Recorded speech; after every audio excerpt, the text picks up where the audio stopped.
semuanya, di sini kita akan menjelaskan tentang sejarah perkembangan Sumatera Selatan yang meliputi sejarah, struktur, nilai, norma, budaya, dan dinamika sosial yang dihubungkan dengan pertaniannya. Untuk itu, simak terus ya videonya. Sumatera Selatan memiliki ibu kota Palembang dengan luas wilayah sekitar 89.935 km². Dilengkapi dengan 4 kota, yaitu Kota Palembang, Kota Prabu Mulih, Kota Pagar Alam, dan Kota Lubuk Linggau. Dilengkapi juga dengan 13 kabupaten, yaitu Kabupaten Musirawas, Kabupaten Musirawas Utara, Kabupaten Musi Banyuasin, Kabupaten Banyuasin, Kabupaten Pathlawang, Kabupaten Lahat, Kabupaten Muara Enim, Kabupaten Panukalaba Pematang Ilir, Kabupaten Ogan Komering Ulu, Kabupaten Ogan Komering Ulu Selatan, Kabupaten Ogan Komering Ulu Timur, Kabupaten Ogan Ilir, dan juga Kabupaten Ogan Komering Ilir. Selanjutnya, ada struktur sosial yang mempengaruhi kerjasama antar petani. Struktur sosial sendiri terdiri dari kelas sosial, stratifikasi sosial, dan hubungan antar individu.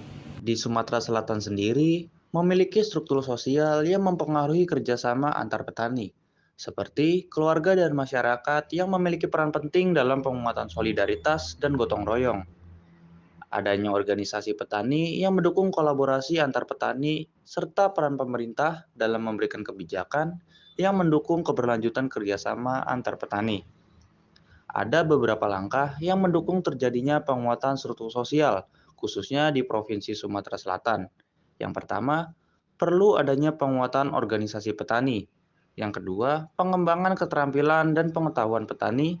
Yang ketiga, komunikasi yang terbuka di setiap individu petani. Dengan beberapa hal di atas, diharapkan para petani dapat memperkuat kerjasama untuk terciptanya kesejahteraan bersama. Kemudian, terdapat beberapa nilai yang terkandung di dalam komoditas petani yang dimana memiliki dampak yang signifikan terhadap tingkat kerjasama di antara komoditas petani di Sumatera Selatan. Nilai-nilai yang ada di dalam komunitas petani, seperti adanya gotong royong. Apabila gotong royong kuat dalam suatu komunitas pertanian, maka tingkat kerjasamanya juga akan tinggi, sehingga mendorong para anggota untuk saling membantu, berbagi pengetahuan, dan bekerja sama untuk mencapai tujuan. Agar nilai gotong royong ini kuat, dapat dilakukan melalui kegiatan memanen bersama atau memelihara lahan bersama. Kemudian ada keterbukaan dan kolaborasi.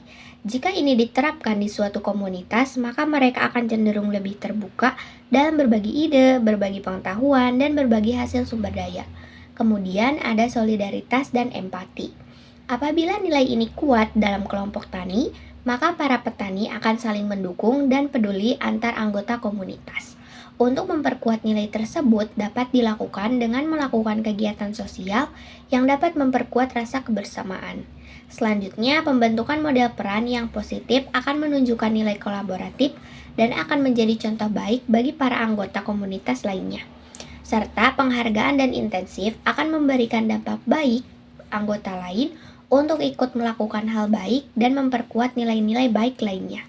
Melalui pendekatan nilai-nilai tersebut yang ada dalam komunitas petani dapat menghasilkan hasil pertanian yang baik dan dapat mensejahterakan para petani. Nah, selanjutnya adalah norma yang mendorong dan menghambat kerjasama di Sumatera Selatan. Nah, sebelumnya, apa sih itu norma? Norma adalah aturan atau pandangan yang diakui dan diikuti oleh anggota suatu masyarakat. Nah, norma sosial ini sendiri menjadi pendorong dan penghambat adanya hubungan kerjasama antar petani di Sumatera Selatan. Beberapa hal yang dapat mendorong dan menghambat terjalinnya kerjasama. Yang pertama, gotong royong. Gotong royong akan menjadi pendorong kuat terjalinnya kerjasama antar petani. Nah, gotong royong juga akan memperkuat kerjasama dalam kegiatan seperti pemupukan, pemanenan, dan pembukaan lahan. Selain itu, norma persaingan juga berlaku di Sumatera Selatan. Petani cenderung bersaing dibandingkan bekerja sama. Mereka mungkin enggan berbagi informasi atau berkolaborasi karena takut kehilangan keuntungan atau profit. Kemudian, norma ketergantungan pada pihak lain juga merupakan suatu hal yang menghambat petani kurang memiliki inisiatif untuk bekerja sama secara langsung. Hal tersebut dapat diatasi dengan memperkuat kemandirian petani melalui pendidikan, pelatihan usaha, atau memberikan akses langsung ke pasar yang dapat membantu mengubah norma ini. Yang keempat itu ada norma kesenjangan sosial. Norma kesenjangan sosial ekonomi juga menghambat kerjasama.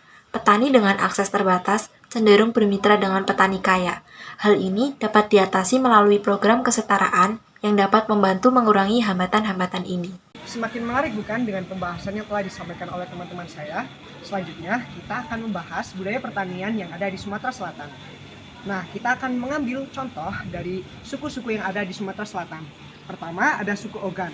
Suku Ogan mengandalkan sistem pertanian tradisional yang merupakan warisan turun-temurun dari leluhurnya. Pertanian mereka berfokus pada tanaman pangan seperti padi, jagung, dan ubi kayu. Mereka menggunakan teknik membakar lahan, tumpang sari atau menanam beberapa tanaman secara bersamaan, serta sistem irigasi yang masih sederhana. Di suku ini sudah ada pengaruh teknologi pertanian modern seperti pupuk dan pestisida, namun perubahan belum merata di seluruh komunitas. Sementara itu, suku Komering yang juga mendiami Sumatera Selatan juga terlibat dalam pertanian sebagai mata pencaharian utama. Budidaya tanaman pangan seperti padi, jagung, dan ubi merupakan bagian dari sistem pertanian tradisional mereka. Aktivitas pertanian lainnya seperti hortikultura, perkebunan atau peternakan disesuaikan dengan kondisi geografis dan kebutuhan. Sejarah pertanian Sumatera Selatan kaya akan warisan budaya dan tradisi agraris. Orang-orang di daerah ini telah mengembangkan sistem pertanian yang bergantung pada lahan basah, terutama di sekitar Sungai Musi dan Sungai Ogan. Dan untuk sekarang ini, sistem irigasi yang cukup canggih sudah dipraktekkan di Sumatera Selatan. Pertanian Sumatera Selatan telah menghasilkan komoditas pertanian lainnya seperti kopi, karet, dan kelapa sawit. Diversifikasi produk pertanian di wilayah ini juga telah dipengaruhi oleh kemajuan teknologi pertanian dan perubahan pola konsumsi. Nah, yang selanjutnya adalah dinamika sosial. Dinamika sosial merujuk pada proses perubahan dan pola interaksi dalam masyarakat. Untuk mengetahui bagaimana masyarakat berkembang, berubah, dan berevolusi dari waktu ke waktu. Dinamika sosial memiliki dampak yang signifikan pada kehidupan petani. Beberapa dampak utama dari dinamika sosial terhadap petani seperti perubahan teknologi pertanian, perubahan dalam pola kerjasama, ketersediaan sumber daya, perubahan nilai dan norma, mempengaruhi kebijakan pemerintah, dan perubahan lingkungan. Dinamika sosial memiliki implikasi yang luas terhadap keberlangsungan pertanian dan kehidupan petani secara keseluruhan. Hubungan dinamika sosial dengan petani sangat kompleks dan sangat bervariasi, tergantung pada konteks geografis, budaya, dan sosialnya. Misalnya, perubahan dalam struktur sosial atau nilai-nilai masyarakat bisa memiliki dampak besar pada cara petani menjalankan pertanian mereka, termasuk cara mereka beradaptasi dengan perubahan lingkungan atau teknologi baru. Jadi dari penjelasan teman-teman tadi, kita bisa ambil beberapa poin penting. Yang pertama yaitu norma. Norma yang berlaku di daerah Sumatera Selatan adalah norma persaingan, norma ketergantungan, dan juga norma gotong royong. Yang kedua adalah struktur sosial. Dalam struktur sosial terdiri dari beberapa komponen, yaitu stratifikasi sosial, kelas sosial, dan juga hubungan antar individu. Yang ketiga adalah dinamika sosial. Dinamika yang terjadi di daerah Sumatera Selatan ini, yang pertama yaitu kurangnya sumber daya, baik sumber daya alam maupun sumber daya manusia. Yang kedua adalah perubahan teknologi yang cenderung signifikan dan juga cepat. Yang ketiga, perubahan nilai dan norma. Yang keempat yaitu nilai. Nilai yang terkandung di daerah Sumatera Selatan, khususnya di pertaniannya, yaitu yang pertama solidaritas yang tinggi, yang kedua gotong royong, yang ketiga pemberian apresiasi kepada anggota kelompok yang berhasil memberikan dampak positif bagi anggota kelompok lainnya. Yang kelima atau yang terakhir yaitu ada kebudayaan. Di daerah Sumatera Selatan ini terdapat 3 suku, yang pertama yaitu adalah suku Ogan, suku Komering, dan juga suku Palembang. Walaupun terdapat 3 suku di sini, tapi tidak pernah ada perpecahan antar tiap suku.